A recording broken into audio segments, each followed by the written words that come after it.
Ederson, de Cruzeiro do Sul. Oi, professora. E aí, Fábio, tudo bem? Tudo bem, Janaína? Tudo bem, graças a Deus. E Tudo jóia. você? Tudo bem, graças a Deus, tudo caminhando. E aí, pessoal, boa noite, todo mundo que está aí com a gente. Um abraço forte para vocês. Obrigada por estar acompanhando. Sejam bem-vindos, viu, pessoal? O pessoal que está entrando aí, sejam todos bem-vindos. Seja bem-vinda, viu, professora? Eu que agradeço. Quero dizer que me sinto honrado recebê-la aqui para esse nosso bate-papo. Estou muito feliz em tê-la aqui com a gente, para a gente bater um papo aí sobre forrageiras. Eu fiquei feliz com o convite, fiquei feliz demais a gente poder conhecer e conversar com pessoas de tudo quanto é parte do Brasil. Está sendo muito bacana esse momento por isso, né, Fábio? Da gente se conhecer e se aproximar, né? Justamente, Então, eu professora. fiquei muito feliz com o seu convite. Você tem feito lives maravilhosas com um time bom aí. Então, eu fico muito feliz de estar incluída nesse time. Estou muito contente. Legal, legal. Eu vi alguém postando aqui, o pessoal da Cruzeiro do Sul, acho que é o Acre, o pessoal...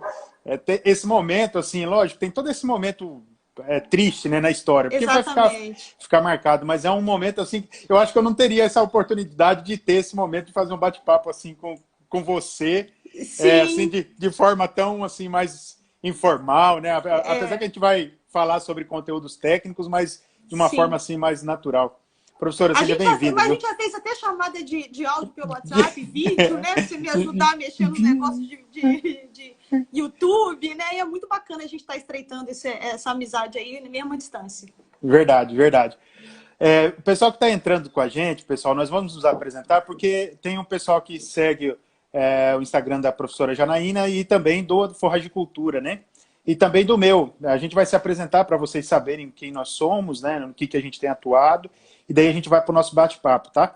Professora, pode ficar à vontade, tá? Se apresente, para daí depois a gente faz o bate-papo. Tá, ok. Eu queria pedir, então, o pessoal que veio por causa do perfil do Fábio para curtir o meu lá e o contrário também, o pessoal que veio pelo Forragicultura, né? Porque a gente está sempre dividindo conhecimentos aí, então é sempre muito bacana, né? Então, eu sou Janaína Martucelo, né? Eu sou zootecnista, formei na Universidade Federal Rural do Rio, sempre brinco nas lives dizendo que não vou dizer quando, porque senão vocês vão fazer conta aí, vai saber a minha idade, então é melhor não falar quando foi que eu terminei a graduação. Aí já logo fiz o mestrado e doutorado na Universidade Federal de Viçosa, né, na área de forragicultura e pastagens. E aí depois eu fui para Alagoas, trabalhei 3 anos na Universidade Federal de Alagoas, no campus Arapiraca, né, e aí depois eu voltei aqui para o Sudeste e dou aula hoje na Universidade Federal de São João del Rei, no curso de zootecnia, e sou professora do programa de pós-graduação da Universidade Federal dos Vales do Jequitinhonha e Mucuri. Um abraço, Ernesto, um abraço para Marina Lima, que já fez uma live comigo lá também. Ela é fera para integração lavoura-pecuária, viu, Fábio? Já a gente chama ela. Pode chamar, porque é fera. O Leandro entrou com a gente aí também. O Leandro tem publicado uns artigos muito bons sobre essa área. Pessoal, Leandro. Pessoal, meu nome é Fábio, né? Só para se apresentar para o pessoal que segue o Instagram da Forragicultura, meu nome é Fábio Regis de Souza, sou professor aqui na Universidade Federal de Rondônia, sou egresso do curso aqui da primeira turma de agronomia da Universidade Federal de Rondônia, depois saí, fiz mestrado e doutorado em Dourados, Mato Grosso do Sul, e voltei para a instituição em 2014. Eu sou líder de um grupo de pesquisa aqui chamado GEPACIPA, juntamente com o professor Anderson Bergamin. Nós atuamos principalmente com adubação e manejo de pastagens e sistemas integrados de produção agropecuária, que nós começaremos a ter algumas publicações sobre resultados dos nossos trabalhos aqui. Nós estamos há algum tempo na universidade e nós temos difundido basicamente esse trabalho com adubação, tá? Lembrando que nós teremos a primeira turma do nosso mestrado aqui, professora. O nosso mestrado aqui se chama Agroecossistemas Amazônicos. Pô, que bacana. O nosso campus é um campus do interior, né? O campus sede é Porto Velho. Daí nós temos o campus em Rolim de Moura e nós teremos uma primeira turma que era para ter ingressado em março agora aqui, mas devido à pandemia, começa agora provavelmente aí a hora que voltarem as aulas, tá? Não, que bacana. Então, parabéns para vocês aí. Aqui, na verdade, é uma luta, né? A gente conseguir mestrado na verdade, aqui. a pós-graduação trabalha mais. Mas a gente gosta de trabalhar, né, Fábio? Então, é mais um desafio, né? Porque... Justamente. É isso aí. Pessoal, feita a nossa apresentação, nós vamos fazer um bate-papo aqui sobre forrageiras. É sempre uma pergunta que eu gosto de fazer, professora. Qual que é a forrageira ideal? A forrageira ideal é aquela que você consegue manejar no seu tipo de produção, no seu sistema de produção. É comum a gente ouvir isso, né? Qual que é a forrageira ideal? Aquela que se encaixa em você. Para uns pode ser uma braquiária, para outros pode ser um elefante, para outros pode ser um pânico, um tifton. Depende. Está rodando bem no seu sistema de produção. Então, é como diz o professor Túlio Jardim, né? É um casamento. Então, casa bem ali o produtor com aquela forrageira, então ela é ideal. Agora tem produtor, né, que se divorcia inúmeras vezes, né? Que sai trocando de forrageira achando que vai resolver o problema, quando na verdade essa não será a solução, né? E nós vamos falar até um pouquinho disso aqui, né, Fábio? Eu fiz essa pergunta porque é muito comum, às vezes, quando a gente recebe alguma ligação de um produtor, o produtor pede para a gente visitá-lo, né? Ele fala assim, qual que é a forrageira ideal? Eu falei, ideal vai depender muito de vários outros fatores, do que, aonde você vai instalar, de que tipo que é o seu solo, quais são as condições da sua região, né? Exatamente. Então, isso depende muito. Então, feito isso, professora, nós poderíamos traçar um paralelo de como que está as pastagens hoje no Brasil, que durante muito tempo ela predominou as braquiárias, né? E principalmente o que a gente chama braquiarão, né? Até hoje, na verdade, né, Fábio? Eu costumo até conversar com os meus alunos, né? Algumas das pessoas que estão assistindo a live podem não saber essa resposta, mas qual é a planta mais cultivada no mundo? Vocês sabem? Qual é a planta mais cultivada no mundo? Né? Então, vamos pegar o mundo inteiro, vamos ver qual é a planta que tem maior área cultivada. Né? Não é o milho, não é o sorgo, não é a soja, é a braquiária. Né? Então, é a espécie que tem a maior área cultivada no mundo. Então, temos que respeitar, né? Sim. Porque ela ocupa uma área imensa, né? Nós somos responsáveis por maior parte disso daí, né? Aqui no Brasil, o gênero braquiária, de uma forma geral, se eu tiver errado, alguém me corrige aí, mas eu acredito que ele ocupe hoje no Brasil uma área superior a 50%. Sim, né? Eu sei que no Cerrado brasileiro dá 55% das áreas do Cerrado brasileiro são ocupadas com o gênero, né? A braquiária ou urucloa, que está sendo reclassificada agora como urucloa, né? E, de fato, a marandu ela é recordista na venda de sementes, ela é recordista em área, né? Então, é porque ela é uma planta muito bem aceita pelo produtor, é uma planta que tem uma resposta muito boa, seja adubação, seja uma pequena ação de manejo, né? Então, talvez isso explique essa predominância, né, da marandu nos nossos sistemas de produção, né? E a braquiarinha também, a decumbis, eu tenho um amigo, não sei se o professor Dalcio está aqui, que ele diz que o Brasil tem o milagre 3B, né? Que é o boi branco e a braquiária, né? Que faz a nossa pecuária caminhar como caminha, né? Porque a rusticidade do Nelore, né, com a rusticidade da braquiária, foi um casamento muito perfeito, né? Então, as áreas de pastagem são dominadas pelas braquiárias, porque as braquiárias elas aceitam mais desaforo. E o produtor brasileiro, para você, pecuarista que está ouvindo a gente, isso é para você mesmo, eu quero que você ouça isso. Se quiser, brigue comigo lá no direct. Vocês adoram dar desaforo para a braquiária, né? O produtor brasileiro é um dos que gostam de... é desaforado. Gosta de ser desaforado com a braquiária e ela aguenta, ela gosta, tadinha. E tem uma chuvinha, você dá um cadinho de adubo, ela ri para você. Né? Igual a mulher boba que você manda a flor, ela tá querida. eu costumo falar, professora, que Rondônia assim, se tornou expressivo, principalmente na pecuária, e é provavelmente que eu estou em Rondônia devido à braquiária. Porque se não tivesse uma forrageira, se não tivesse uma forrageira com esse potencial de suportar o que ela suporta, né, de passar pelo que ela passa e continuar produtiva, eu acho que ninguém estaria em Rondônia, né? Porque Rondônia, a gente até usa uma expressão que ela se tornou um estado de pecuarização, né? É um estado pecuário, tem agricultura também, mas é um estado bem expressivo na pecuária e boa parte disso se atribui à braquiária, né? Sim, como no Brasil, de uma forma geral, né, o Fábio? De uma forma geral. E, tipo assim, o colonial, né, o capim colonial, ele durante muito tempo ele foi utilizado no Brasil Central na engorda de bovinos e tudo, mas, assim, não se compara a toda a expressividade que a braquiária tem para os nossos sistemas de produção, né? Então, assim, indiscutivelmente, a braquiária, ela predomina, sim, né? E ainda assim, a gente tem muitos erros de manejo naquilo que relativamente é mais dócil para o manejo. Nós vamos falar um pouquinho disso aqui, né? A diferença da docilidade ou da capacidade que cada uma tem de resistir a seus erros de manejo vão trazer diferença no bolso no final da conversa, né? Então, a braquiária foi o que eu falei, aceita um pouco mais de desaforo, então por isso ela fica mais fácil. Não significa dizer que isso está certo, né? Sim. E já que nós começamos nesse assunto das braquiárias, o que nós poderíamos traçar com relação a esse gênero, professora? Quais são as principais características desse gênero? Então, o gênero braquiária, na verdade, ao contrário, né, do que aconteceu com o pânico, vamos começar no histórico, lá no começo, né? O gênero braquiária, ao contrário do que aconteceu com o pânico, capim gordura, né, não foi uma planta que ela chegou na época da escravatura. Ela chegou depois, ela foi introduzida aí em cima no norte do Brasil, né?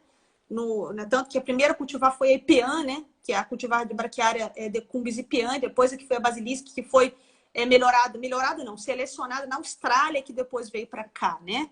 Então, Sim. é diferente do capim-colonial que chegou com os navios negreiros da África. Mas é uma planta de origem africana, então, ao contrário do que o pessoal imagina. Eu fiz um quiz essa semana ali no Foro de Cultura e Pastagem, não sei quem teve a oportunidade de ver. Eu perguntei, forrageira nativa, né, do Brasil. Aí eu coloquei as opções capim-gordura, braquiarinha e coloquei a gama batatais, né?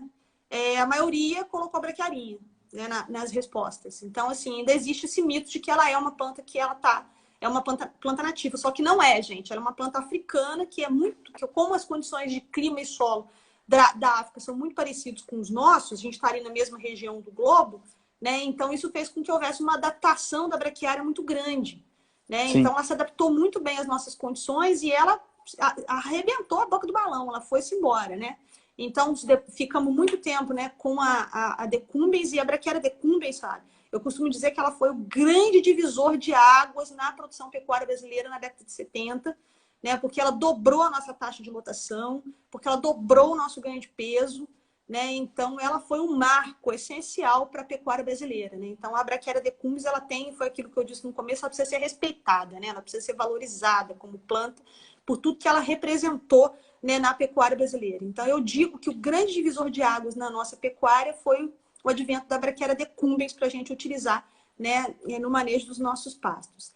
De forma geral, Fábio, ele é um gênero que não tem uma exigência em fertilidade, né, tão alta quanto o pânico ou o periceto, né, quanto o mombaça, zúria, ou então os capim-elefante, tanto o capiaçu quanto o curumi ou o napier, né? Então, é uma planta que tem uma exigência menor, tá? Mas a braquiária decumbens e a braquiária umidícula, né, elas se destacam aí por serem aquelas que têm a menor exigência em fertilidade do solo, tá? As duas espécies se destacam mais. Aí a gente faz um adendo para falar rapidinho da umidícula, que a umidícula tem um problema de valor nutricional, mas ela tem a vantagem de ter uma resistência ao pastejo absurda, uma capacidade de perfilhamento até a braquiária umidícula comum, né? E agora a gente tem a tupi, que está no mercado, e a laneiro. A laneiro, na época da minha graduação, eu aprendi ela como dictioneira. Dictioneira.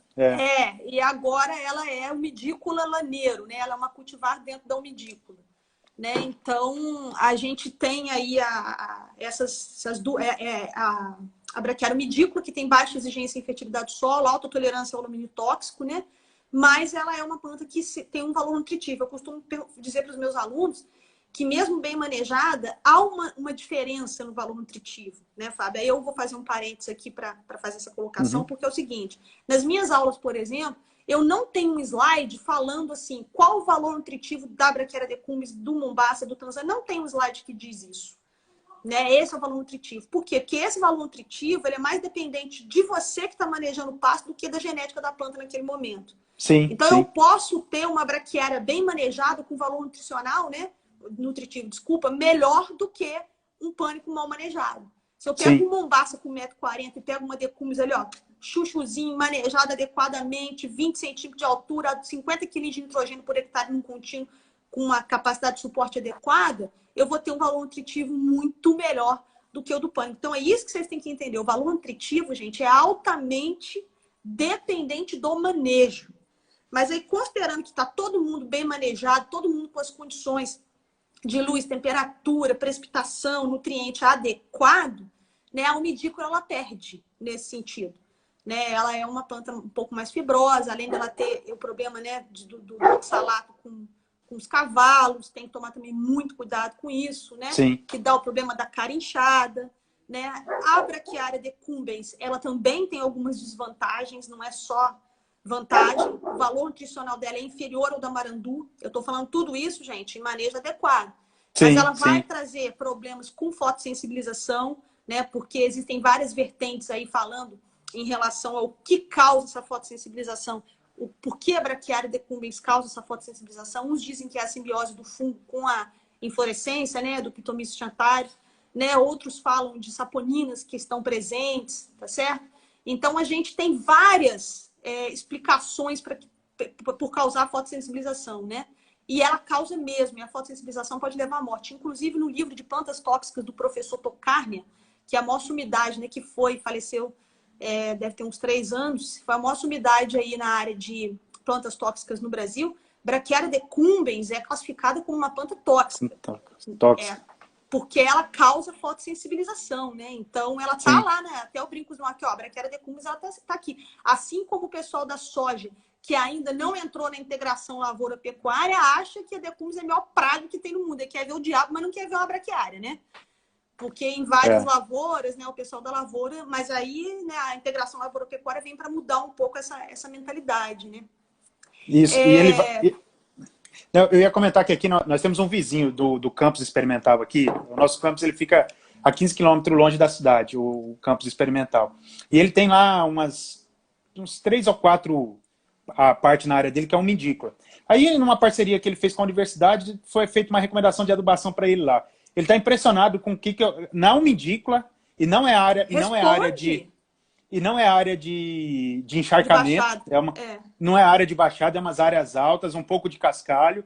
E ele está impressionado com ele falou assim, ó, essa semana ainda um dos colaboradores dele encontrou a gente, ele falou assim, professor, nós conseguimos aumentar, eu não lembro a área, mas ele falou assim, 200 cabeças a mais nessas 3 ou 4 áreas que nós tínhamos anteriormente. Só pelo efeito da adubação não mindícola. Eu acredito. A almidícola foi uma das maiores surpresas profissionais que eu tive na minha vida. Assim, eu falei quarta-feira passada numa live que eu fiz com o Alex, que foi um ex-aluno meu lá de Alagoas, que hoje tem uma empresa de consultoria. A almidícola, ela é, Fábio, a maior surpresa profissional que eu tive, né? Porque eu vi na graduação, vi no mestrado, vi no doutorado, já estava, né, lançando o livro ainda não tinha sido lançado, mas já estava escrito, eu estou até vendo ele aí atrás, o Plano de Dias, o livro preto, né? Aí ele ele tá ali, eu já tinha lançado e tudo, então, o Midícola para áreas alagadas. Quando eu cheguei no Nordeste, a primeira propriedade que eu fui visitar em Alagoas, no Sertão, desculpa, em Delmiro Gouveia, quando eu cheguei lá, era uma Midícola pura. Eu falei, gente, pelo amor de Deus, eu agachei, olhei, eu falei assim, meu Deus do céu, eu sou uma professora universitária, eu preciso identificar essa planta, não é possível que isso aqui seja uma Midícola nessa seca, nesse solo raso, e era uma Midícola. Né? Então, grandes áreas lá, até o Alex confirmou isso, é com cultivo de Midícola, né? Tá falhando o quê? Alguém tá colocando isso que eu ia tá perguntar. Falhando. Pessoal, dá ok, tá falhando. De quem? Dá uns joinha aí se estiver falhando, pessoal, de mais alguém, porque para nós tá... Eu tô ouvindo bem, não travou. Perfeitamente, não travou em momento nenhum. Só uma hora que um infeliz me ligou aqui, mas ainda é um número desconhecido. Oi, Dani, obrigado. Tá ok, valeu, Dani, Ed Carlos. Obrigado, Ed Carlos. Valeu. Então tá ok. Acho que o problema então deve ser na internet do colega que tá assistindo aí, né? Beleza, gente. Obrigado, Grace. Obrigado, Ângelo. Valeu, pessoal. Então tá bom. Então vamos continuar. Sim. Então eu costumo dizer que a almidícola foi uma das maiores surpresas profissionais. E uma outra grande surpresa profissional que eu tive também em relação às braquiárias foi quando eu estava indo no doutorado na UFV. Eu tinha um amigo, Luciano Mello, hoje professor na FEAD, fazendo experimento de doutorado dele com adubação nitrogenada em braquiária, cara. Ele chegou a ter 300 quilos de nitrogênio. À época, nós estamos publicando, inclusive, até agora, esse trabalho dele em parceria com o professor da UF, da Engenharia de Agronegócios, o Afonso. Agora até diminuiu esse valor. À época, a dose econômica, Fábio, ela estava em torno de 100, 120 quilos de nitrogênio. Agora um pouquinho menos por causa do preço da ureia, né? Sim. À época, a dose econômica, ela estava entre 100 e 120, mas nós levamos a braquiária até 300 quilos. Cara, 5 unidades animal por hectare. Braquiária decumbens, gado de corte, 5 UA por hectare, com 300 kg de nitrogênio. Por que eu digo que é uma grande surpresa? Ela responde. A gente aqui não dá para ela tudo que ela precisa. Ela responde. Colocou 5 unidades animal por hectare. Então foi linear. A gente chegou a ter 300, talvez a 350, 400, ela fosse. Aqui não tinha mais área para poder fazer isso, né? O trabalho está publicado na Revista Brasileira de Zootecnia e a avaliação econômica a gente meio que esqueceu, deixou para lá, Fábio, só agora que a gente retomou esse trabalho. Aí a gente entrou em parceria com o pessoal da engenharia do agronegócio lá para poder ajudar a gente nessas atualizações, né? E aí, muito bacana. Então, assim, é uma planta de baixa exigência de fertilidade? Em todos os manuais de recomendação de adubação, pessoal, desculpem pelos cachorros, tá? Em todo o manual de recomendação de adubação, você vai ver uma planta de baixa exigência, a decumbens e a umidícola, né? E a umidícola, né? As braquiárias, eu acho que meio que de forma geral, né? A não ser esses últimos híbridos que a gente tem visto que as publicações eles têm gerado com um valor de exigência um pouco maior, né, professor? Maior. As brisantes, de forma geral, elas são um pouco mais exigentes em fertilidade e em manejo, tá, pessoal? Então, a marandu, a xaraesa, a piatã, paiaguás, elas vão ser mais exigentes em fertilidade e manejo. Então, aqui que eu sempre falo para fixar o conhecimento. Quanto mais exigente a fertilidade for a planta, mais produtiva ela é. Provavelmente, ela vai ser também um pouco mais exigente em manejo. Tá? Então, as braquiárias brisantas, elas estão ali nos manuais, elas estão como de média exigência em fertilidade do solo. Né? Então, entra qualquer uma dessas. Agora, o que é mais interessante nisso tudo, Fábio, é que os nossos manuais de recomendação de adubação, eles estão muito ultrapassados. Todos são antigos. O de São Paulo, o do Cerrado, o de Minas, o do Rio de Janeiro, tá certo? Todos estão muito antigos. Então, nenhum deles você encontra lá Paiaguás, nem a Piatã e a Charaés existe. Zuri, de Pânico, Tamani de Pânico não tá lá. O Nassai não existe lá. Até quando eu criei esse grupo de pesquisa nosso, juntamente com o professor Anderson, a nossa proposta, na verdade, aqui para a Amazônia, a gente quase não tem literatura sobre adubação. E as que nós temos, elas são bem antigas, né? Tem algumas coisas com o pessoal do Acre, com o Maurício, com o Carlos Maurício, um pouco com o Moacir e tal, mas a gente não tem um manual aqui. Até a nossa ideia, tanto que a nossa ideia era começar a fazer os trabalhos com essas mais novas, para a gente gerar informação com essas forrageiras mais novas. A gente tem que fazer nível crítico dessas plantas que não tem quase nada de nível crítico de fósforo no solo, não tem de nenhum de potássio. Agora a gente terminou de escrever um artigo até com a doutora Eliane Yankee, que é a responsável pelo germoplasma de pânico na Embrapa H de corte. A gente pegou vários cultivares e alguns acessos que já estão meio no forno para poder fazer avaliação de eficiência de uso de fósforo e nitrogênio. Né? Essa é a minha parte no processo de avaliação. Eu faço avaliação para a Unipasto, né, em parceria com a Embrapa aqui na universidade, eu faço avaliação para a eficiência de uso da água, do fósforo e do nitrogênio. Né? Então, a gente tenta ver forrageiras adaptadas a seca e alagamento e fósforo e nitrogênio. Né? Então, por quê? O que a gente espera? A gente quer colocar no mercado uma planta que tem uma produção tão boa quanto ou melhor do que a anterior, não é isso? Mas que seja mais eficiente no uso dos nutrientes. Porque cada vez mais a gente precisa se preocupar com isso, né, Fábio? Principalmente nitrogênio, né? Fósforo, né? As nossas jazidas de fósforo. Agora encontraram umas aqui em Minas, então a gente deu uma respirada aí em relação às jazidas de fósforo da gente, né? Mas a gente fica altamente dependente da Índia, né? Paquistão, desses outros países que colocam, a China, que colocam preços exorbitantes e faz com que os nossos adubos elevem muito, né? E tem também a questão da qualidade. A gente precisa ver qual é a qualidade das nossas rochas fosfatadas aqui para poder começar a trabalhar com isso. Então, é interessante a gente trabalhar. E os nossos manuais estão antigos, Fábio. Então, a gente não tem muita... O professor de Carlos até comentou, né? Aqui, ó. A gente podia fazer alguma coisa em relação a isso. Todo mundo sentar, uma pessoa de cada reunião, sentar junto com a Sociedade Brasileira de Ciência do Solo, que é uma baita sociedade, é um pessoal extremamente competente, né? Dá uma cutucada neles aí para a gente sentar e tentar começar a estudar um pouco, direcionar, fazer um grupão de pesquisa no Brasil para cada um fazer uma avaliação, entendeu? Eu acho que é uma ideia legal. Tá vendo como é que essas lives são interessantes? Pois é. O Ed Carlos até comentou aqui, ó, inclusive as que estão em utilização estão defasadas para as culturas já antigas, com as novas nem se fala, né? Exatamente. Até para até as que a gente já tinha, porque assim, depende muito do nível tecnológico, isso que eu acabei de falar, assim, no manual de recomendação de adubação, nenhum fala que a braquiária pode ir até 300 kg de nitrogênio que ela responde. Né? Então, a gente precisa... Mas eu gostei da ideia, viu, professor? Vamos tentar fazer alguma coisa nesse sentido. Talvez começar a puxar. Fazer quem são os professores de forragicultura que têm interesse e foco com estudo em adubação no Brasil inteiro. Vamos tentar fazer um grupo nosso e a gente começa a direcionar as pesquisas para fazer umas recomendações, né? Show. Legal, boa ideia. E, diante disso, o que nós poderíamos traçar, por exemplo? Hoje nós temos aí, aqui em Rondônia, o que tem, assim, é expressivo, MG5, o Charaés, né? Piatã, o Marandu ele ainda é bem expressivo em áreas mais antigas, mas quando a gente olha em reforma de pastagem, o produtor que está reformando, ele está tirando o Marandu, e são poucos os que retornam com o Marandu, professora. Mas ele tira para quê? Ele tira porque ele já está bastante degradado e ele vai inserir uma nova forrageira, né? Sim, mas aí ele troca pelo quê? Ele troca pelo pânico? Às vezes, depende muito das condições. Pânico, pode ser uma própria brisanta, mas daí vai para Piatã, às vezes vai para o MG5. Só fazer um comentário aqui, Fábio. Eu já vi gente falando aí, eu tô dentro, a professora Raquel, que tá lá em Viçosa já falou que a ideia foi boa. Vamos conversar, gente. Vamos ver se a gente consegue. Fábio, vamos depois tentar agregar um monte de gente num grupo e a gente falar dessa nossa ideia. Foi bacana a ideia aqui, só por isso já valeu a live, tá vendo? Justamente. O Ed Carlos comentou aqui também.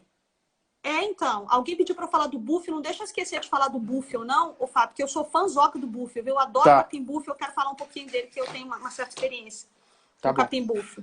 Tá? Você tinha perguntado... fala da Marandu e das outras. Então, a questão é a seguinte, sabe, Fábio? Eu tenho um aluno até, eu não sei nem se ele está assistindo, se ele tiver, eu quero mandar um abraço para o Marco Aurélio. O Marco Aurélio, assim que ele formou, bem recém-formado, tipo, saiu em dezembro, em fevereiro ele me liga, foi para o Pará. Ele falou, professora, me ajuda aqui e tal. Eu tô com uma propriedade aqui, é uma área meio estranha, tem um certo declividade, eu não sei o que eu faço. Eu recomendo o cara que quer colocar charaés, mas eu não sei se ele tá tirando a decumes, eu não sei se recomenda marandu. Aí sabe qual foi a resposta que eu dei para ele? Vamos na segurança. Segurança é a marandu. Entendeu, Fábio? Porque a gente já conhece, porque a gente já sabe até onde ela suporta, o que ela aguenta. Sempre alguém vai ter uma experiência com ela para poder compartilhar com você. Sim. Tá? Mas a charaés e a piatã, elas não foram lançadas no mercado à toa. Tinha um motivo para que elas fossem lançadas. O motivo qual era? Principalmente porque elas tinham maior produção do que a marandu. Ninguém vai lançar no mercado, né, alguma planta que tem uma produtividade inferior ou que não tem uma vantagem em cima daquelas que já estão disponíveis. Né? Então, tanto a charaés quanto a piatã, e agora mais recentemente a paiaguás, elas apresentam alguma vantagem em relação à marandu. Eu acredito que a piatã, por exemplo, ela tem uma vantagem que ela é uma planta que ela consegue se adaptar bem a solos arenosos, coisa que a marandu não faz. Né? Então, assim, ela fica bem num solo arenoso que a marandu não ficaria. Então, se você que está assistindo a gente, você que é produtor, tem uma área que tem um solo um pouco mais arenoso, você quer ter uma brisanta, a piatã ela serve. Eu costumo brincar com os meus alunos, né, que a charaés, ela é uma planta muito mais robusta. A charaés é muito mais planta, né? Quando você chega num pasto de charaés, é igual você chegar num baile com um homem alto, lindo, maravilhoso, de terra. Todo mundo vai olhar para você, mas você tá olhando, nossa, olha isso. Né? Então, quando você vê um pasto de charaés, assim, as folhas são mais largas, a planta é mais bonita, né? Eu gosto muito da charaés enquanto planta.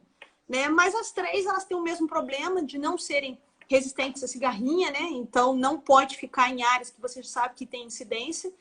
A marandu tem o problema da morte súbita. A charaés, ela sai um pouquinho mais rápido do forno para poder tentar substituir a marandu nesse processo, mas me parece, se tiver alguém daí, né, do pessoal que tem um problema com a morte súbita, você já até teve uma live aqui com o Bernardino, né, falando sobre isso, com o Dr. Moacir. O Dr. Moacir vai fazer uma live comigo, estou feliz da vida que ele aceitou. Parece que o Maasai deu um pouco mais certo nessas áreas, né, em que teve problema com a morte súbita do marandu. E a paiaguás, ela foi lançada justamente por causa dessa capacidade que ela tem de esticar um pouco e que eu não achei pouco, eu achei muito. Esse desenvolvimento no período seco, essa estacionalidade de produção da paiaguás, ela foi bem melhor, eu gostei demais, eu estou apaixonada pela paiaguás. Né? Eu recebi uns resultados de perfilhamento de um aluno meu aqui, para a gente escrever um resumo para um congresso que vai ter em Viçosa. E, assim, eu estou encantado com os resultados da paiaguás. Né? Eu estou, assim, muito feliz. É uma forrageira que eu gosto muito. Ah lá, está pedindo para falar a respeito da paiaguás. A paiaguás, a digestibilidade dela, eu acho que a qualidade dela não é tão boa quanto a das outras. Tá? Mas isso aqui é uma coisa que eu achei nos dados. Eu não estou dizendo que ela foi lançada com alguém dizendo isso, não. Isso aqui quem está dizendo sou eu. E tem que ter confirmação. O trabalho dela não está publicado, então eu estou falando mesmo de boca. Mas só o fato dela esticar um pouco e ser uma forrageira que dá para ser utilizada na seca do jeito que ela está, eu acho que ela já valeria a pena, principalmente para lugares em que você tem uma deficiência hídrica maior. Sim. Né? Aqui o que a gente tem visto é que alguns produtores gostam um pouco da charaés por esse poder de rebrota dela, né? E ela floresce mais tardiamente também, né? Então isso aí ela tem uma capacidade de rebrotação absurda. Isso, e é isso que impressiona, que a gente vê quando um produtor tem o marandu um ao lado do outro, que impressiona nele. Ele fala assim, não, se eu vier cultivar, eu vou cultivar o MG5 aí, o charaés. Assim como em áreas arenosas, a gente tem visto que ela em áreas arenosas aqui, Rondônia, professora, tem uma região que a gente chama ali próximo Vilhena, Chupingué, não, mas mais vindo Vilhena, Pimenta Bueno, que ela é uma região que tem bastante, tem algumas áreas que é bastante arenosas. E uma das forrageiras que melhor se adapta para um ganho É a Xaraes. é a Charaés, nesse Isso é sistema. quem tem uma experiência com isso também é o professor Tiago Braz, da UFMG lá de Montes Claros. Eu ainda estava conversando com ele um pouco antes da live, ele ainda comentou, falou assim, olha, a Xaraes, a Piatã, ela foi lançada para essa questão dos solos arenosos e tudo mais, mas a Xaraes, ela se adapta muito bem a solos arenosos. Sim, E sim. ele teve resultados fantásticos, que lá é areia franca, né? Lá Sim. na região lá onde ele está, e ele falou, olha, aqui foi a Xaraes. Eu não lembro se foi em Diamantina que ele comentou isso, se ele já estava em Montes Claros. Sim. Mas aí ele falou sobre isso também, sobre essa questão. O Ed Carlos comentou com relação a Paiaguás, que nas áreas de LP que ele está conduzindo os experimentos, foi um dos melhores resultados. E o Piatã, a Piatã também, ela tem, eu não sei, eu não tenho visto ainda, foi bom o Ed Carlos ter comentado aí, eu ainda não tinha visto resultados de Paiaguás em integração lavoura-pecuária. Mas eu já vi resultados maravilhosos de Piatã em sistemas de integração, porque ele é muito suscetível a herbicida, então ela morre rapidinho, né? Então a Piatã tem sido muito utilizada nesse tipo de consórcio também. Os meus experimentos que eu tenho feito só com Piatã, eu não tenho usado a rosiense. Esse mais antigo. Agora que eu instalei 7 forrageiras diferentes, que eu usei rosiense, mas sempre era com Piatã. E eu tenho visto assim que o potencial dela para o consórcio e até para capacidade de suporte, né, ela é um pouco melhor do que melhor do que a Rose, né? Que é a rosiense. Eu acho também, alguém fez uma pergunta aí para comparar em relação a isso. A vantagem da Piatã é que a produção de massa é um pouco maior, né? Mas a degradação da Rússia é um pouco melhor, porque ela tem um excelente valor nutritivo também, né? Até a questão da matéria orgânica. Porque os sistemas de integração lavoura-pecuária vão ter objetivos diferentes se estiver na mão do pecuarista ou na mão do agricultor. Do agricultor, então até nisso aí a gente tem que pensar, né? Você vai fazer um sistema de integração lavoura-pecuária com rosienses para o agricultor, porque ela tem uma maior facilidade de degradação para formar aquilo ali no plantio direto. Mas se você for fazer para o pecuarista, né, a Piatã ou outra braquiária, ou até mesmo um pânico, vai ter um resultado melhor porque a produção de biomassa seria maior, né? Então a gente também tem que se atentar para essas diferenças, né, Fábio? Porque dependendo do sistema, você escolhe a forrageira adequada. O agricultor tem um objetivo e o pecuarista tem outro completamente diferente, né? O João Vitor é um ex-aluno nosso aqui, ele atua nessa área está trabalhando com pastagem, eu acho que ele dá assistência a produtores de leite. Ele come. Não sei se aí é comum mistura de forrageira, professora, na região? Então, na verdade é comum porque o pasto é degradado, né? Porque o cara quis, não. Não, o pasto degrada, começa a misturar, começa a aparecer decumes em pasto de Manandu, e aí daqui a pouco é só decumes, começa a aparecer colonial em pasto de Mombaça, braquiária em pasto de Mombaça. Um abraço aí pro professor Rafael Reis, grande parceiro das lives aí também. Na verdade, eu estou até convidando uma pessoa, em breve eu já vou fazer essa propaganda aí para vocês, para fazer uma live, ainda não convidei, eu estou entrando em contato ainda, né, para falar justamente desse mix. Eu não tenho experiência nenhuma com isso, eu acho extremamente complicado, não estou negando a tecnologia, sabe? Mas, assim, eu acho muito complicado, se já é difícil. Eu não entendo, não sei, eu não posso responder sobre essa questão. Por isso que eu estou chamando alguém para aprender também. Eu acho que essas lives, elas vêm nesse sentido. Sim, o Rafael Reis já fez uma live com o Dr. Rodrigo Murim, o Guga lá da Embrapa de Corte, sobre esse assunto. O professor Leandro Barbeiro também já falou sobre esse assunto, que eu vi em algumas coisas. Então, o que eu sei é de ouvir nas lives. Tá? Então, eu também tô querendo ver um pouco, aprender mais um pouco sobre isso. Mas, assim, eu não tenho experiência nenhuma com isso. Mas acho complexo. Na prática, se for duas gramíneas, sem ser de semeadura, né, sob semeadura de inverno.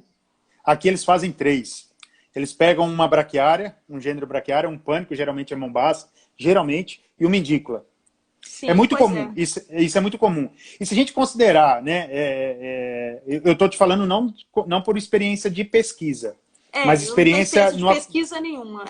Mas de acompanhar algumas propriedades aqui, eu vejo assim, que eu acho que de umas 12 propriedades que eu conheço, uma conseguiu acertar o manejo mais correto.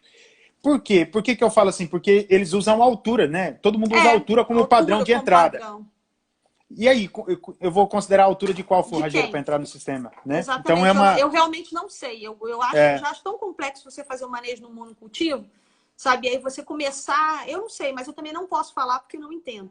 Alguém perguntou aqui, Fábio, se você me permite, se eu tenho alguma experiência com feijão guandu com braquiária? Sim. Eu tive a oportunidade de trabalhar com Braquiária decumbens em consórcio com Mandarim lá em Arapiraca. Tá? Uma cultivar de cajanos, né? Cultivar Mandarim. Excelente cultivar, excelente cultivar. Tá?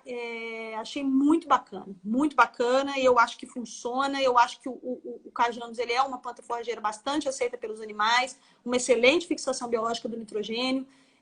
Então, eu acho que é muito interessante. Inclusive, só para informação, eu estou querendo começar a fazer, quando eu terminar o meu experimento com flexibilidade de manejo, com tamanho, eu quero inserir o mandarim nos meus pastos aqui com ovinos. Legal. Alguém perguntou aqui, professora, sobre ovinos. MG5 para ovinos pode ser utilizado? Então, pode ser utilizada.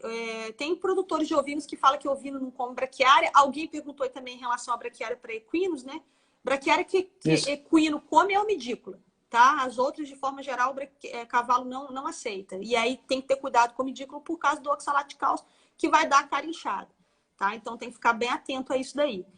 Mas pode sim. Ovinos consomem braquiárias e não tem nenhum tipo de restrição. Eu tive problema com fotossensibilização, com caprinos em Braquiária decumbens aqui na universidade, tive problemas sérios com isso. Tá? Aí hoje eu não coloco mais. Eu reformei, né? Na verdade, eu renovei meu pasto e aí eu fiz o tamanho por causa disso. Tu tem algum trabalho com Braúna, não? Não, Braúna, a única experiência que eu tenho com Braúna, gente, é no meu campo agrostológico de demonstração de forrageiras. E agora, antes da pandemia, um pouco antes, a gente tinha feito lá em novembro um plantio de Braúna para a gente fazer avaliação com promotores de crescimento. E aí a gente começou a fazer essa avaliação, só que aí veio a pandemia, eu fiquei sem aluno, aí nós vamos ter que recomeçar. Tá? O que tu tá usando como promotor? Então, tem umas empresas, os produtos ainda não estão disponíveis, eles estão fazendo teste ainda com a gente aqui, tá. Fábio. Protocolo. É protocolo. Eu ainda não sei. Tem algumas... Entendi.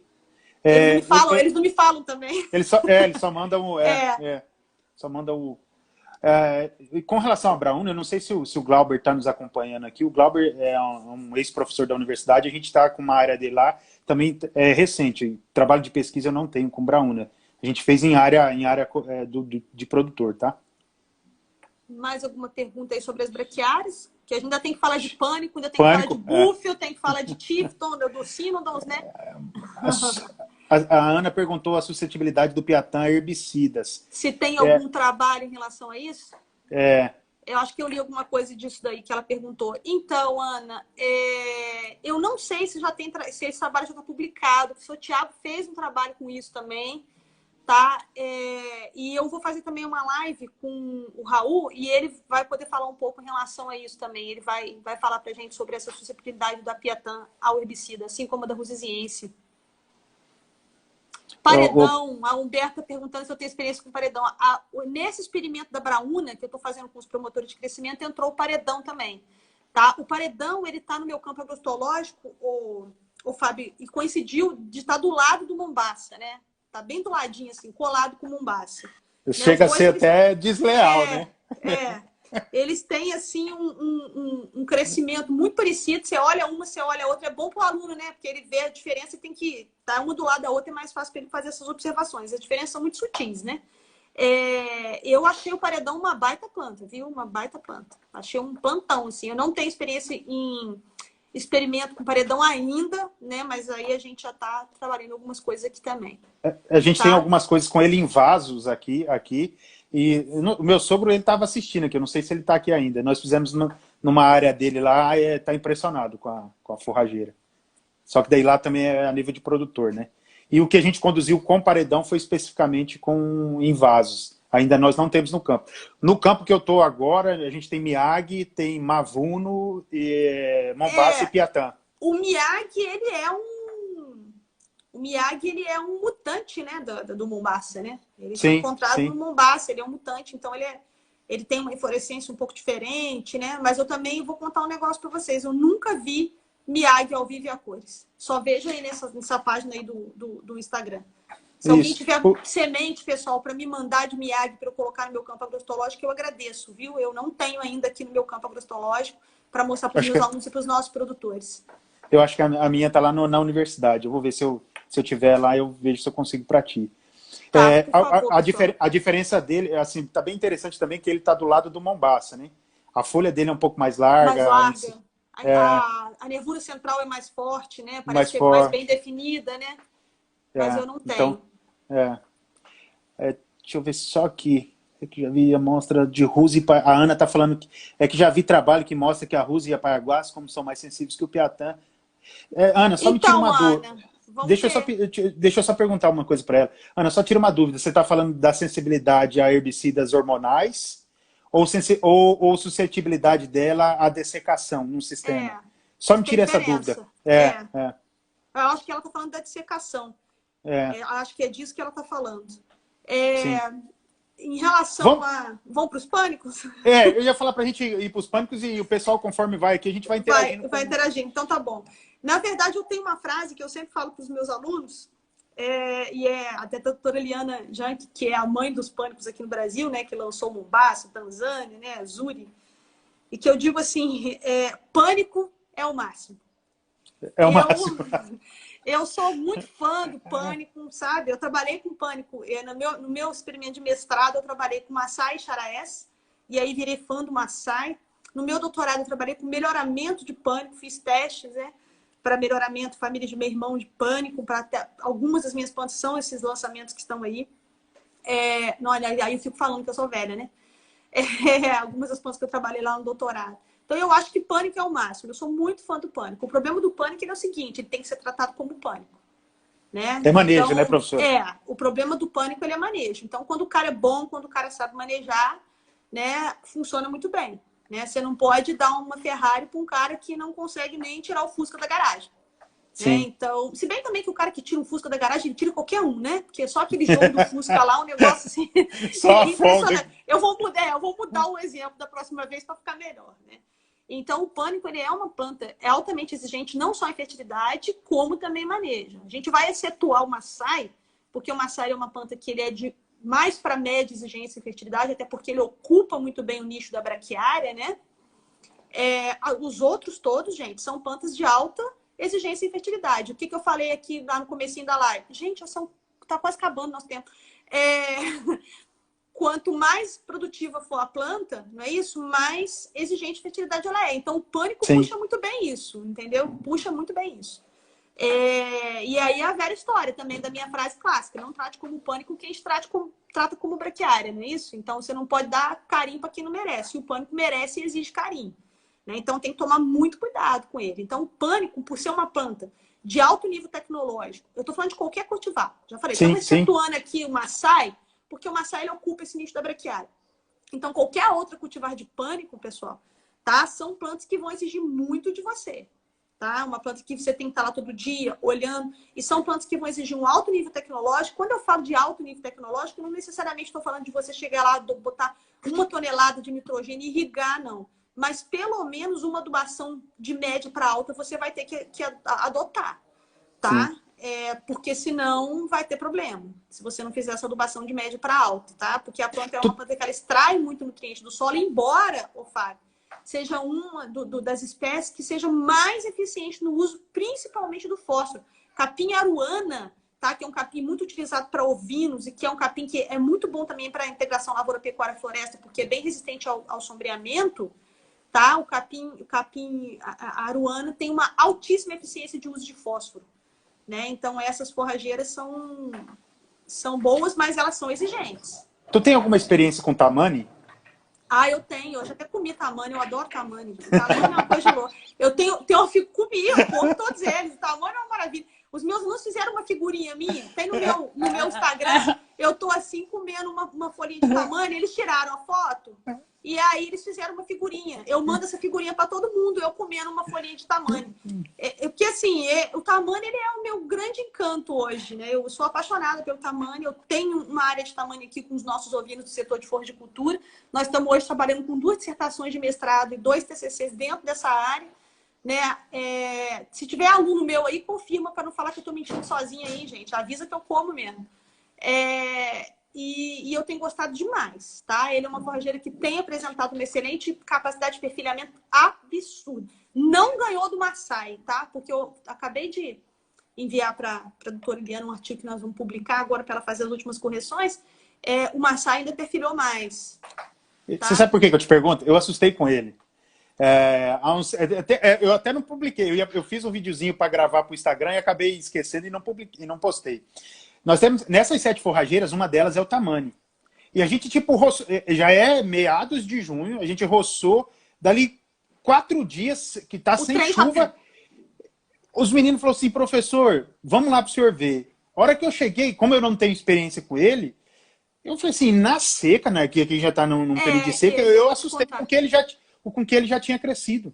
Eu tinha feito um vídeo também para postar lá no canal do YouTube do Forragicultura e Pastagens com Tamani, só que eu errei, eu não sabia editar vídeo na época, eu não coloquei ele.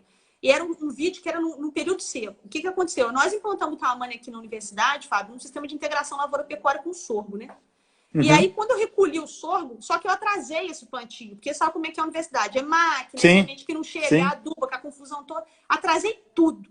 Então, eu fui colher esse meu sorgo, até a produção dele foi um pouco mais baixa, justamente por causa da época, né? Porque já tendoou baixinho, por causa de fotoperíodo, sorgo também é muito sensível a fotoperíodo, né? Aí, o que aconteceu? Eu já recolhi esse negócio lá para fevereiro, março. E aí recolhi o sorgo, fiz a silagem e tal, e eu dei uma esperadinha lá para o Tamani perfilhar e preencher mais um pouco as enterias para entrar com as ovelhas. Fábio, eu fiz um vídeo, cara, acho que foi em final de maio, eu até falo a data do dia, no final de maio. O negócio tava que era um mar verde, cara. Verde, mas verde, maravilhoso. Então, quer dizer, eu fiquei na seca, em vez de eu usar a tal silagem, eu usei o pasto mesmo. Sim, entendeu? Eu gosto muito, eu gosto demais do Tamani, ele é muito, muito bom.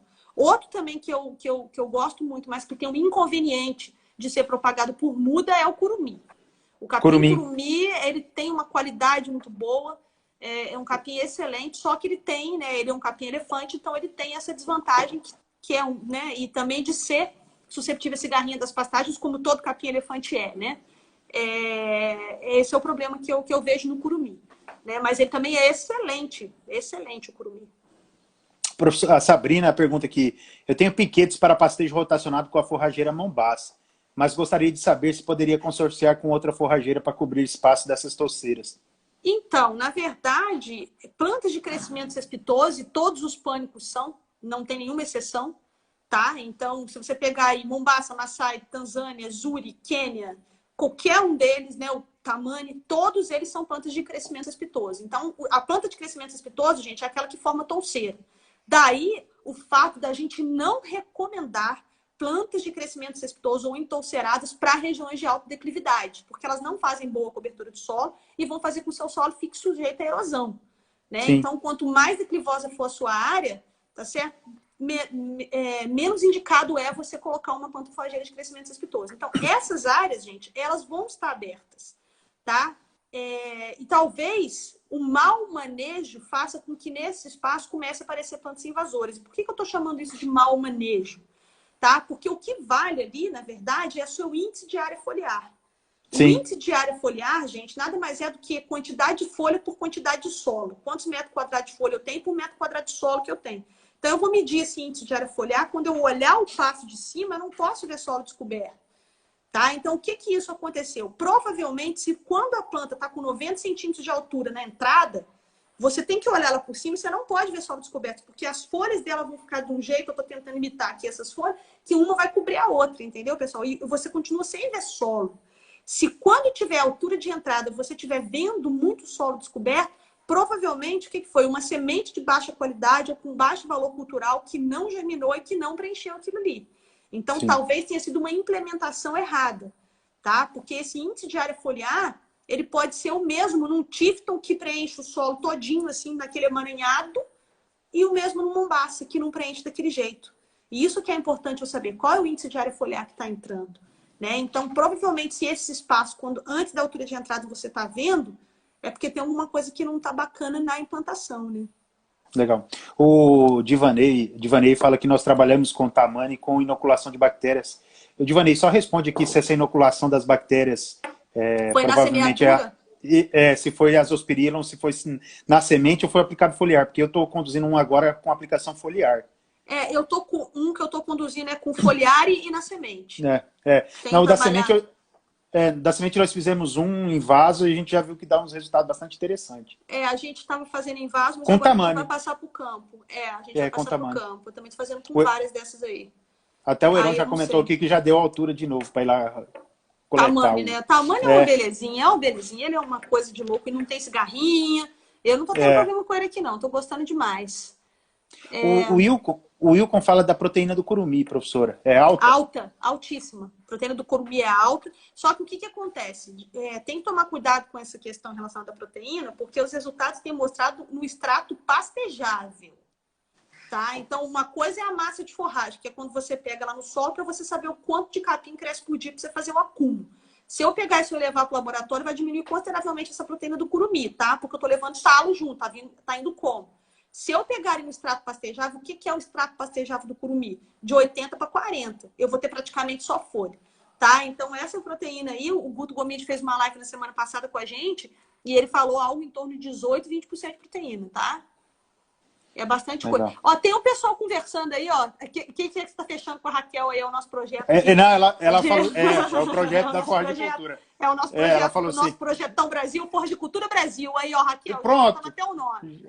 Forra de Cultura Brasil. Forra de Cultura Professora, Brasil. O pessoal está pedindo para tu falar um pouco sobre o capim búfalo. Capim búfalo. Capim búfalo é uma planta forrageira altamente tolerante a déficit hídrico, tá, Fábio? Só que o que acontece? O pessoal tem uma mania de achar que porque tolera déficit hídrico, ela tolera solo com baixa fertilidade. Não. Esse é o maior erro no processo de implantação do capim búfalo. É você achar que ele, assim como o andropógon, ele é uma planta de baixa exigência de fertilidade. Não é. O búfalo é uma planta de alta exigência. Ele é nojento, ele é chato, enjoado. Tá? A vantagem dele em cima do andropógon qual é? Ele faz uma cobertura melhor do solo. Certo? Ele faz uma cobertura melhor do solo. Ele é uma planta rasteira, mais rasteira. Ele é um crescimento cespitoso, mas ele tem uma planta um pouco mais rasteira. Quem está fazendo um programa belíssimo de melhoramento de búfalo, que é detentor de um germoplasma de búfalo riquíssimo, né? Além do pessoal lá da Embrapa Semiárido, é o professor Tiago Braz, lá da UFMG. Ele agora está com um germoplasma de búfalo enorme. Ele conseguiu mudas da África, conseguiu semente na África, conseguiu nos Estados Unidos.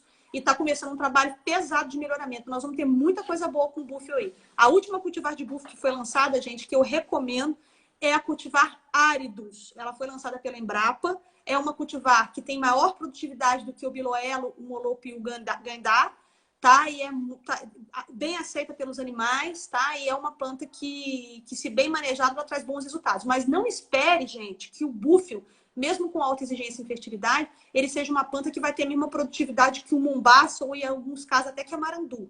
Ele não vai produzir muito bem, porque é uma planta adaptada a solos que têm deficiência hídrica, né?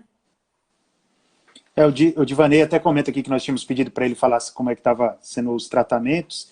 Ele fala que na semeadura seguimos a dose de 15 ml do azospirilo, provavelmente, e a aplicação foliar triplica a dose. O que eu estou testando aqui também é essa dose triplicada. Nesse experimento que eu vou implantar o azospirilo, nós não fizemos na semente.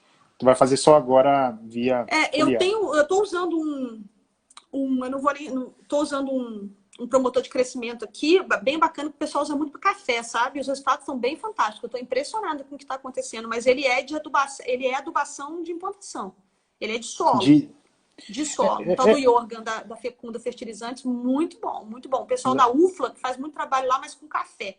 É a primeira vez que nós estamos fazendo aqui com planta forrageira, o negócio tá absurdo, sabe, gente? Mas é aquilo, né, Fábio? Essas coisas, os promotores de crescimento, adubação foliar, essa questão que eu tô falando para vocês do Jorgen aqui, isso é a cereja do bolo, né? A gente tá falando com quem já tá com o manejo acertado, com quem já faz adubação de solo, né? Então não dá pra gente colocar o carro na frente dos bois. O camarada lá não consegue nem manejar um pasto, já tá querendo ficar botando promotor de crescimento. Calma lá, vamos primeiro aprender a manejar, vamos primeiro aprender a adubar, entender a adubação e depois a gente vai colocar a cerejinha do bolo pro seu sistema ficar fechadinho, né? Justamente. Não, o búfalo não é, Fabrício, não é resistente a alagamento, não. Ele é uma planta muito pelo contrário. Ele é uma planta que ele é resistente à deficiência hídrica. Faltou água, chama o búfalo.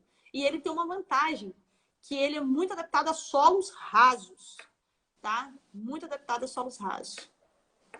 Deixa eu ver nas perguntas aqui, que tem pergunta. Para áreas úmidas, né? Estão perguntando aí os melhores para áreas úmidas, né?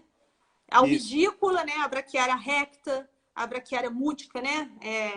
Tangola, o Angola, a braquiária do Bejo, a braquiária midícola. A gente tem uma forrageira nativa, o capim pojuca, que é um páspalo notato, um pojuca, também que é indicado para lesar aguadas, mas que tem o problema do pisoteio, né? Que é uma planta que não resiste muito bem ao pisoteio, até porque é uma planta nossa, né? Então, as plantas africanas, em geral, elas resistem mais ao pisoteio porque elas se desenvolveram no processo de coevolução com os grandes herbívoros, né? E as nossas plantas aqui não. Então, elas são um pouco mais, digamos assim, sensíveis a altas pressões de pastejo. Esse é o problema do pojuca, né? A Grace está perguntando aqui, professora, pelas perguntas, o búfalo morre com geada? Sim, já tem registro que morre. Ele vai rebrotar com muita dificuldade depois. Certo. E, tu conhece esse Angolinha e ele, se sim, ele é exigente? Ele está falando de qual? O que ele está falando do Angolinha? Ele está falando da Não, braquiária... Grace... Se for alagado, é enjoado. Esse Angolinha, tem que saber Grace, qual que ela chama de Angolinha.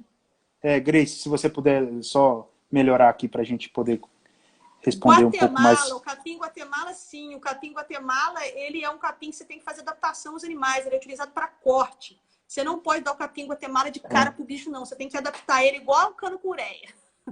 Ele tem muita... tanto Guatemala quanto Venezuela. Axonopus, o nome dele nossa, não sei como é que eu lembrei disso. Nunca mais eu falei desse capim na vida, eu acho. E você tem que fazer uma adaptação aos animais. Ele não pode ser dado assim direto, não. O Ricardo tinha perguntado qual que era a forrageira para solos alagados. Então, que eu falei, né? O Angola, o Tangola, a braquiária do Brejo, né? A almidícola e o pojuca, né? Para essas áreas alagadas. Capim corrente é muito comum no Nordeste do Brasil, né? O pessoal usa muito capim corrente lá. Mas acontece mais espontaneamente do que baixa exigência de fertilidade e baixo valor nutritivo, né? Quênia, eu gosto muito do Quênia também, tá? O Quênia, ele é um pouquinho mais alto que o Zuri no manejo, tá? E é uma forrageira bastante promissora também, como todas essas outras novas de pânico aí. Mas o único experimento que eu tenho com o Quênia aqui, eu fiz em consórcio com integração lavoura-pecuária com milho e com sorgo, e ele ficou muito bem depois que eu tirei. Mulato é um híbrido de braquiária. Desculpa, tá, Fábio? Eu tô passando aqui. Não. É que eu tava olhando as perguntas ali. O mulato é um híbrido de braquiária, tá, pessoal? Ele o mulato, você perguntou do 2, né? O mulato 2 é o convert, né? Agora ele volta a ser o convert, né? Ele volta a ser o convert, que ele era convert mulato, depois volta a ser o convert HD, né? Ele é um híbrido, então, de 3 braquiárias, né? A Rusisiense, que é a que recebe, a única que se reproduz, que aceita a reprodução, né, a Marandu e a Decumbens. Ele é uma excelente forrageira, uma forrageira de fácil manejo, tem uma alta exigência de fertilidade, um pouco mais tolerante às garrinhas das pastagens, excelente valor nutritivo. Ele pegou o que tem de melhor em cada uma delas, é uma excelente planta. Eu gosto muito do mulato, tá? Professora, acho uma planta muito boa. Apareceu que nós temos 1 minuto e 20 aqui. Gostaria de te agradecer, viu, professora, por esse momento. Tá bom, foi sensacional. Eu acho que 1 hora foi pouco, né? Foi pouco. Foi pouco, mas é isso. É bom que dá aquele gostinho de quero mais e todo mundo começa a acompanhar lá. Eu esqueci de comentar. Pode falar. Tijuca é uma cultivar nova de setário que foi lançada pela Embrapa também, que também tem excelente recomendação para alagamento. Legal. Professora, muito obrigado, viu? Muito obrigado mesmo. Agradeço demais pela confiança. Foi um prazer falar com você. Eu fiquei muito feliz de você ter me convidado. E vamos fazer o nosso Forra de Cultura Brasil aí, hein, gente? Pronto, vamos conversar sobre isso. Pessoal, obrigada aí por ter acompanhado todo mundo. É muito bom sempre ter vocês aqui com a gente. Pessoal, obrigado pela atenção de vocês, viu? Algumas perguntas que a gente conseguir lembrar aqui, a gente pode ir respondendo depois nos direct lá e também nos stories, viu, pessoal? Isso, pessoal, aí manda pra gente. Isso. Professora, obrigado. Fique com Deus. Uma boa noite, pessoal. Um abraço para vocês. Fiquem com Deus. Tchau. Tchau.